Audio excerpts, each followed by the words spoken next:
Assalamu alaikum and a very good evening to all of you. Today I am going to speak on the benefits of Salah. Ibn al-Qayyim Jawziyah says in his book, Salah is the source of rizq, its source of eradicating taste from your lives. Salah puts love of Allah in your heart. Salah increases taqwa. Salah is the source of healthiness in life. It's among the source of energy for the body. It opens up the heart and let it not be sealed. Salah enlightens the heart. Salah is a protection from azan of Allah. Salah is a shield against shaitan. Salah is the protector of the health.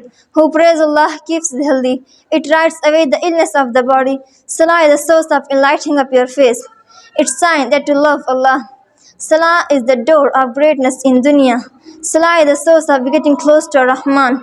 It opens up the heart and let it not be sealed. It gives the lesson of fearing Allah. Salah is the greater dhikr and ibadah. Salah is the key of Jannah. Salah is the way for Islam. Salah is the reminder of the Akhirah. Salah is the source of guidance. May Allah give us tawfiq to offer Salah at every moment. Assalam.